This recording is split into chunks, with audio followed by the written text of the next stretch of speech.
Chers amis, bonjour. Nous sommes heureux de vous retrouver sur la chaîne de Meir TV.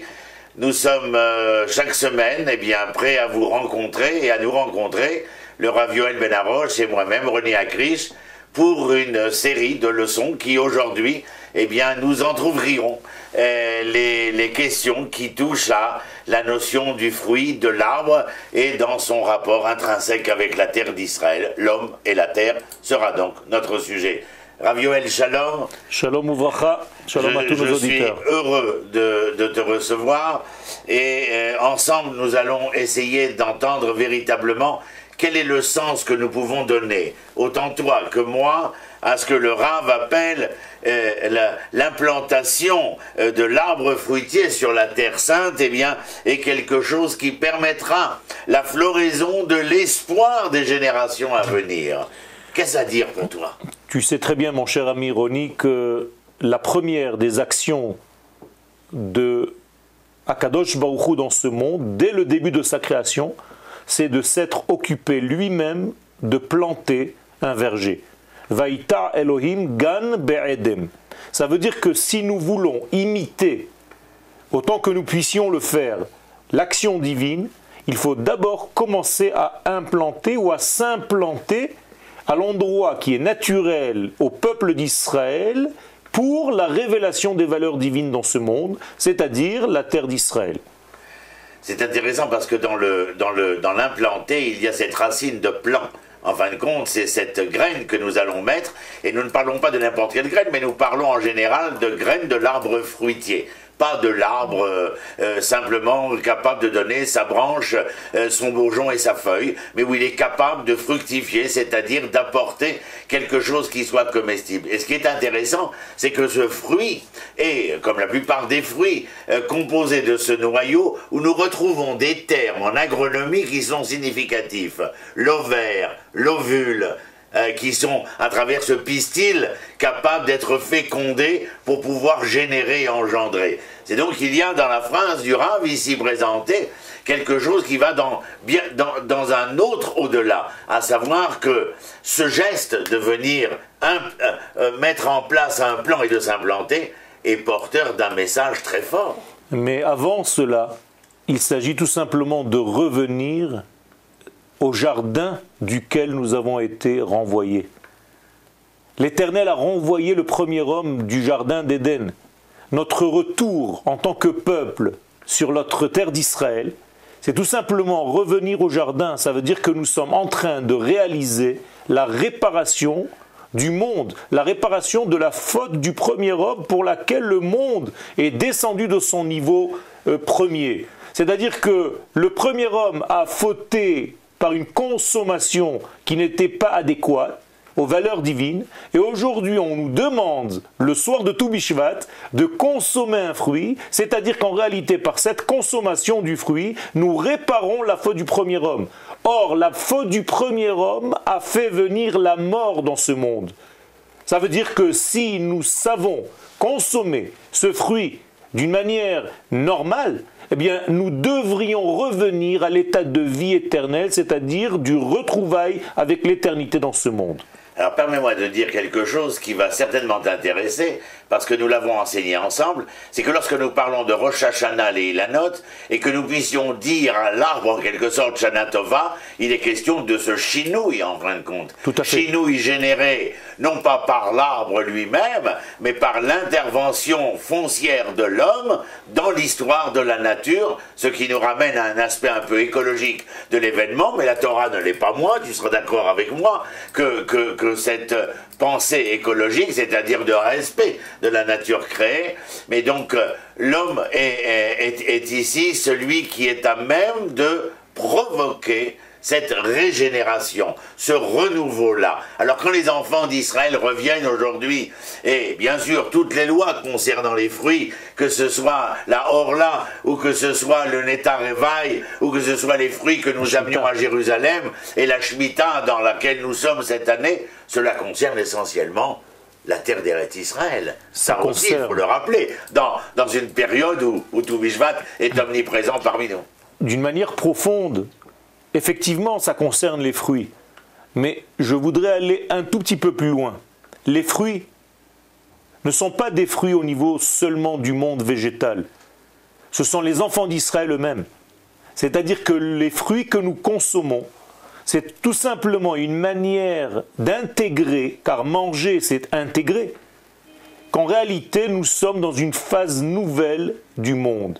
Ça veut dire que les fruits, comme disait le Rav Kook, ce sont en réalité les lettres que nous avions l'habitude d'étudier dans des textes, les lettres de la Torah, qui sont sorties des livres pour s'habiller dans les arbres et dans la terre d'Israël. Ça, c'est un renouveau. Ce n'est pas quelque chose qui vient juste nous dire que nous sommes passés d'un territoire à un nouveau territoire. Nous avons quitté l'exil pour venir sur la terre d'Israël. Il y a ici une élévation. Ce n'est pas par hasard que ce mouvement de retour sur la terre d'Israël s'appelle Aliyah, c'est-à-dire une montée. On monte d'un degré et on arrive à voir et à entrevoir l'unicité de Dieu dans tous les éléments de ce monde, pas seulement au niveau intellectuel, tel que nous l'avions l'habitude de le faire pendant 2000 ans. C'est-à-dire, si je te comprends bien, nous pouvons rapprocher ce que tu viens de dire de quelque chose qui nous a été enseigné dans le Talmud, où lorsque ces deux Amoraïm s'interrogent, ou plutôt l'un interroge l'autre, sur le moment opportun auquel pourra survenir le Messie, c'est-à-dire le Sauveur d'Israël, la réponse du second est une citation du livre de Yéhezkel au chapitre 36, et tout cela ramené dans le Sanhédrin, le traité de Sanhédrin, page 98 recto, et où il est dit là-bas, « Et vous, montagnes d'Israël, donnez vos branches, portez vos fruits, car mon peuple Israël est proche de revenir. » Il y a peut-être là aussi, bien sûr, à prendre les choses au premier degré, dans la réalité de la fructification de la terre, comme signe obvi du retour, comme le dira Rashi, mais il y a peut-être aussi de cette métaphore dont tu parlais à l'instant, et où ce retour est en fin de compte la sève que nous retrouvons à l'intérieur de l'arbre, et qui elle aussi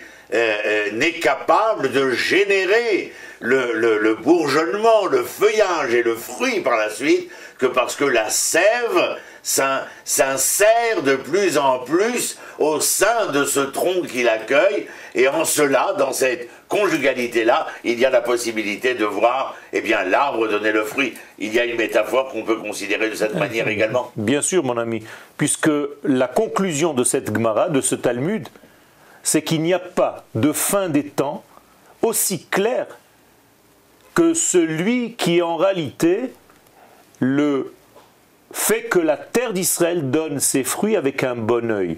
Je traduis avec un langage plus simple et plus clair.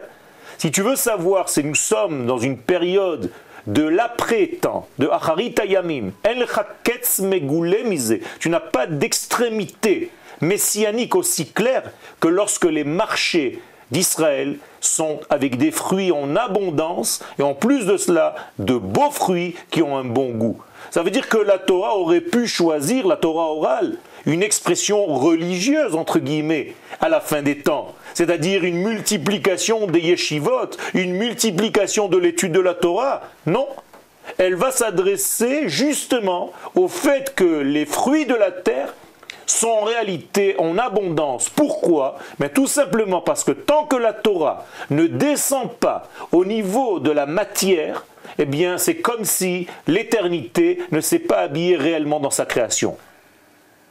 C'est bien ce que nous pensions quand j'ai rappelé bien sûr cette Gemara du Talmud. Je trouve aussi intéressant de dire à nos téléspectateurs qui nous regardent ô combien l'événement contemporain, et quand je dis contemporain, cela ne concerne pas simplement le jour où nous parlons, mais je parle des dizaines d'années qui nous précèdent, depuis comme nous l'avons commémoré cette année, la libération de Auschwitz-Birkenau, et que dans un même temps, nous soyons capables de nous entretenir sur deux choses que non seulement nos prophètes, mais nos talmudistes nous avaient entretenus, à savoir ce que nous avons rappelé il y a un instant chez Yéhezkel, qu'il y a un parallèle significatif du retour des enfants d'Israël dans le moment où la terre est capable de donner son fruit. Nous parlons en ce moment énormément de cette future grande alia venant des pays européens, et en particulier de France et de Navarre. Mais du même temps, les marchés européens et les marchés asiatiques sont inondés par le fruit venant d'Israël. Je crois qu'il y a là quelque chose qui devrait non pas nous permettre de nous réjouir de ce que nous vivons, car cela est sûr, mais aussi nous ouvrir les yeux dans cette temporalité du moment qui nous oblige, à mon avis, à ouvrir les yeux non plus pour reconnaître ce qui est, mais à savoir la capacité que nous pourrions avoir à entrevoir ces lendemains qui nous attendent et qui, au vu et su de l'analyse tout à fait immanente de la géopolitique, ont l'air très tristes. Et en fin de compte, les enfants d'Israël, par leur rentrée à la maison, par le fruit qui continue de fructifier sur la terre, eh bien, vient démontrer que avait raison Shmuel lorsqu'il disait à Shaoul, malgré son échec, que l'éternité d'Israël ne se démentirait jamais. C'est vrai. Il faut savoir continuer la vision, élargir la vision de notre Torah. Il est une Mishnah très intéressante dans le traité de Havot qui dit que si un homme est en train de lire une Mishnah en marchant et qu'il s'arrête de lire sa Mishnah parce qu'il vient de voir un bel arbre, eh bien, les sages dans la Mishnah concluent à Reza Mitrayev Benafsho. Je traduis avec une traduction libre, c'est comme s'il était condamnable. Pourquoi? Les sages nous disent pas parce que il n'avait pas le droit de regarder un arbre parce que ça fait partie de la nature et qu'il est en train d'étudier, qu'il est en train de s'affairer à quelque chose de beaucoup plus élevé. Bien au contraire, parce qu'il n'a pas pu faire une suite dans son étude pour arriver jusqu'à l'arbre. Il a fallu qu'il s'arrête de sa lecture de Mishnah, de ses Mishnayot, pour regarder un bel arbre, comme s'il y avait deux entités. Il y avait la Torah et il y avait la nature. Alors que la Torah nous dit non, il faut que cet homme continue son étude et que son étude vienne s'habiller. En réalité, même dans ce degré de la nature, même au niveau de l'arbre, même au niveau du végétal, et bien plus loin, même au niveau du minéral, car le troisième temple, le temple de Yerushalayim, c'est tout simplement les valeurs les plus infinies habillées dans de la pierre. C'est incroyable comment tu m'emmènes à ce passage qui me vient à l'esprit à l'instant du traité talmudique, où c'est Rabbi Akiba qui dit là-bas, si tu es en train de planter un plant, et que le Messie vient à venir, eh bien, continue de planter. Tout à fait. Parce qu'il y a dans cet implant-là, comme d'ailleurs dans l'implant, tarté machma, médical, que lorsque nous faisons un implant, je ne parle pas de chirurgie esthétique, mais je parle de la chirurgie réparatrice dans le sens physiologique du terme, eh bien l'implant est capable à sa manière de redonner vie, de permettre à la vie de se perpétuer. Mais cette vie, c'est une vie qui continue.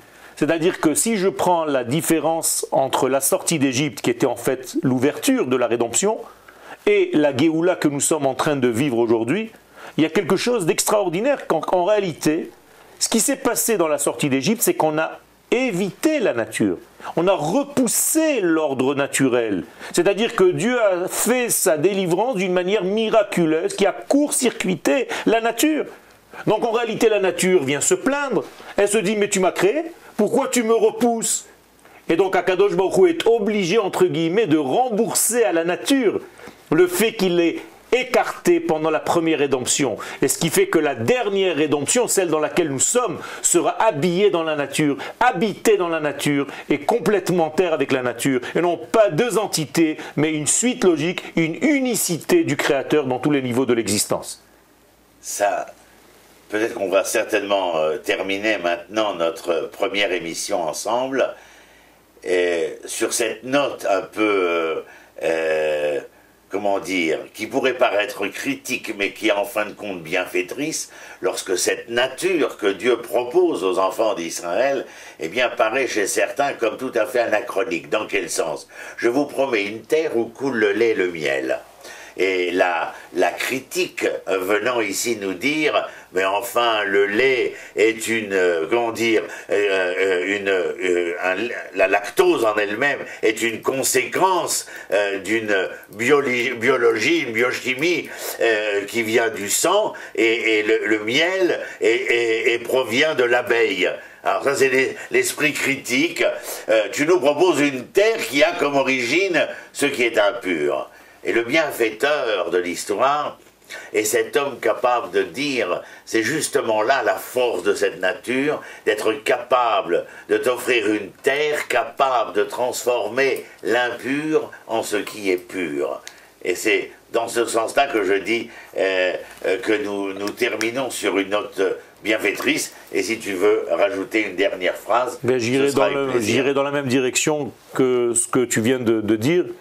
Il y a, comme nous le savons, une yeshiva, ce qu'on appelle Metivta Derakia, une yeshiva dans laquelle le roi Mashiach acceptera ou refusera les gens d'y entrer.